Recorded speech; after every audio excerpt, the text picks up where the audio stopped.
नमस्कार, आप देख रहे हैं 4 PM और मैं हूं अभिषेक मिश्रा। देखिए, भारतीय जनता पार्टी जैसा दोस्त अगर किसी का हो तो उसे दुश्मन की जरूरत नहीं है। भारतीय जनता पार्टी का जो कुछ रिकॉर्ड है, भारतीय जनता पार्टी का जो ट्रैक रिकॉर्ड है हाल के कुछ सालों का, और बिहार में भी जो कुछ भी ट्रैक रिकॉर्ड है, उसको अगर आप देखेंगे, बारीकी से समझने की कोशिश करेंगे, तो बिना गुरेज के आप भी यह कह पाएंगे कि भाजपा जैसा किसी का दोस्त हो तो उसे दुश्मन की जरूरत नहीं है। उसे खतरा दुश्मनों से नहीं है, उसे खतरा बीजेपी जैसे दोस्तों से ही होता है, अगर उसकी दोस्ती बीजेपी के साथ है। बहुत सारी कहानियां हैं, बहुत सारे किस्से हैं, बहुत सारे उदाहरण हैं, और ताजा उदाहरण ये हैं। राष्ट्रीय लोक जनशक्ति पार्टी, चिराग पासवान के चाचा पशुपति पारस की पार्टी, जिनको कभी भारतीय जनता पार्टी ने केंद्र सरकार में मंत्री बनाया, मोदी कैबिनेट में मंत्री बने, और आज पशुपति पारस के साथ खेल दर खेल भारतीय जनता पार्टी ने किए हैं, मोदी शाह ने किए हैं। एक के बाद एक कई खेल पशुपति पारस के साथ हुआ है। और जो अभी जिस ताजा खेल की हम बात कर रहे हैं वो तो वाकई बड़ा दिलचस्प है, और दिलचस्पी नहीं है, बड़ा खेल है। पशुपति पारस जो लगातार ये कहते रहे लोकसभा चुनाव के पहले तक कि हम एनडीए के साथ, और पहले तक ही नहीं, अभी वो कह रहे हैं कि हम एनडीए के साथ हैं और हम एनडीए के ईमानदार सहयोगी हैं। बदले में पशुपति पारस को बीजेपी ने क्या दिया? चिराग पासवान से डील की और पशुपति पारस को एक भी सीट नहीं दिया, एक भी सीट के लायक पशुपति पारस को नहीं समझा।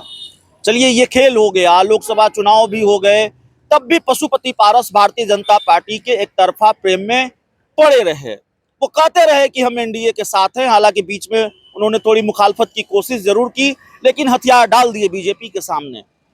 पशुपति पारस फिर तेवर में हैं। लोकसभा चुनाव के बाद विधानसभा का चुनाव होना है बिहार में, और वो कह रहे हैं कि भारतीय जनता पार्टी के साथ सम्मानजनक समझौता नहीं हुआ तो वो 243 सीटों पर तैयारी कर रहे हैं, या कोई दूसरा रास्ता तलाशेंगे, अपनी पार्टी के नेताओं के साथ विचार करेंगे।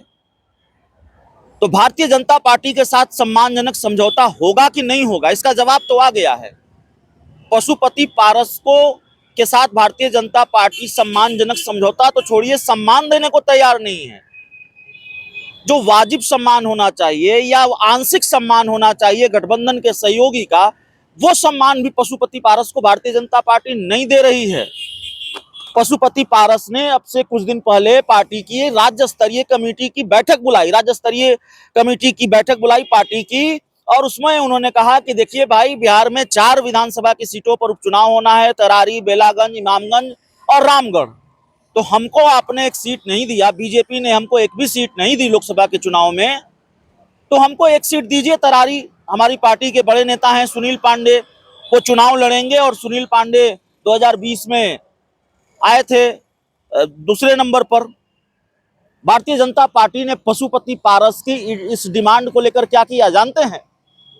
भारतीय जनता पार्टी ने पशुपति पारस की पार्टी को तरारी सीट नहीं दी, बल्कि उल्टे पशुपति पारस जिस नेता के लिए तरारी की सीट डिमांड कर रहे थे कि आप दीजिए, हमारी पार्टी के कोटे में ये सीट डालिए और हमारी पार्टी के नेता सुनील पांडे इस सीट से चुनाव लड़ेंगे, भाजपा ने पशुपति पारस की पार्टी के उस नेता को ही तोड़ लिया और अपनी पार्टी में शामिल करा लिया। सुनील पांडे अपने बेटे के साथ शामिल हो गए भारतीय जनता पार्टी में, और भारतीय जनता पार्टी उनके बेटे को टिकट दे सकती है तरारी विधानसभा का डील शायद यही हुई है। तो अपने सहयोगी पशुपति पारस के घर में ही सेंधमारी कर ली बीजेपी ने। पशुपति पारस अब भी एक एनडीए में है, अब भी बीजेपी के एक तरफा प्रेम में है, लेकिन सेंधमारी कर ली तब भी बीजेपी ने पशुपति पारस की पार्टी में उनकी पार्टी के एक बड़े नेता को तोड़कर अपनी पार्टी में शामिल करा लिया। ये सेंधमारी है। तो ये खेल है बीजेपी का, और बीजेपी ने तो नीतीश कुमार को भी नहीं छोड़ा। भारतीय जनता पार्टी के साथ नीतीश कुमार थे, अब भी हैं, पहले भी थे, लेकिन जब थे 2020 के विधानसभा चुनाव के बाद मिलकर सरकार बनाई थी, अरुणाचल प्रदेश में उनके विधायक तोड़ दिए थे। चिराग पासवान के साथ मिलकर 2020 के विधानसभा चुनाव में उससे पहले नुकसान पहुंचाया। क्या बीजेपी ने चिराग पासवान को छोड़ दिया? चिराग पासवान का बंगला खाली हुआ, उनकी पार्टी टूटी, उनके सांसद टूटे, इसमें भी बीजेपी की भूमिका बताई जाती है कथित तौर पर, और चिराग पासवान भी इसके लिए बीजेपी को जिम्मेवार मानते रहे हैं, हालांकि वो भले ही अब मोदी के हनुमान बने हुए हों। सवाल यह है कि चाचा निपट गए, पशुपति पारस को बीजेपी ने निपटा दिया। अब जब उनकी पार्टी ही तोड़ रही है बीजेपी, उनके पार्टी के बड़े नेता को तोड़ के अपनी पार्टी में शामिल करा लिया, तो बचा क्या है? सीटें नहीं दी और सेंधमारी कर ली, तो जाहिर है बचा कुछ भी नहीं है। सवाल है कि पशुपति पारस क्या एनडीए के वो आखिरी सहयोगी हैं जिनके साथ बीजेपी इस तरह का खेल कर रही है, या चिराग पासवान का नंबर भी आएगा? चाचा निपट गए तो क्या भतीजे का नंबर भी आएगा? मुझे लगता है भतीजे का नंबर भी आएगा। भतीजे के साथ भी बीजेपी ने कभी खेल किया है और संभव है कि भतीजे का नंबर भी आ जाए। देखिए, बिहार में भारतीय जनता पार्टी को सिर्फ नीतीश कुमार की जरूरत है। बीजेपी को यह लगता है कि नीतीश कुमार के बिना हमारा बेड़ा पार होगा नहीं तो क्या कारण है कि 45 सीटें नीतीश कुमार की, और उसके बाद बीजेपी ये कहती रही कि नीतीश कुमार के लिए दरवाजा बंद है, खिड़की दरवाजा सब बंद है, अमित शाह कहते रहे, और उसके बाद भी बीजेपी ने नीतीश कुमार को अपने गठबंधन में शामिल किया, अपने साथ ले आई और उनको मुख्यमंत्री बनाया, यानी अपनी पार्टी से आधी सीटों की पार्टी वाले नेता को मुख्यमंत्री बनाया। नीतीश कुमार को फिर बिहार की गद्दी दे दी, कुर्सी दे दी। तो जाहिर है बीजेपी नीतीश कुमार की बड़ी जरूरत है, और बीजेपी को सिर्फ नीतीश कुमार से मतलब है। विधानसभा चुनाव को लेकर इस बात की गारंटी नहीं दी जा सकती कि चिराग पासवान के साथ बीजेपी कोई खेल नहीं करेगी विधानसभा चुनाव के पहले या बाद में, और चिराग पासवान की सहमति सीटों को लेकर बन जाएगी, नहीं बनेगी ये हम नहीं कह रहे हैं, हो सकता है बन जाए, लेकिन नहीं बनी तो फिर चिराग पासवान को बीजेपी की शर्तों पर, नीतीश कुमार की शर्तों पर एनडीए में रहना होगा। मैं ये नहीं कह रहा हूं कि चिराग पासवान एनडीए छोड़ रहे हैं या चिराग पासवान को एनडीए छोड़ने के लिए एनडीए छोड़ने के अलावा कोई रास्ता बीजेपी और जेडीयू नहीं छोड़ेगी, ऐसी स्थिति नहीं है अभी।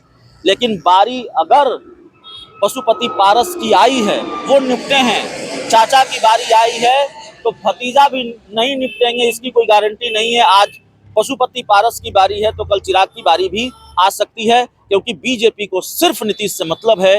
उपेंद्र कुशवाहा, मांझी, चिराग सबकी बारी आ सकती है। बीजेपी एक एक कर सबको किनारे लगा सकती है, या इन छोटी पार्टियों पर दबाव होगा कि आप बीजेपी में अपनी पार्टी का विलय कीजिए। बहुत बहुत धन्यवाद।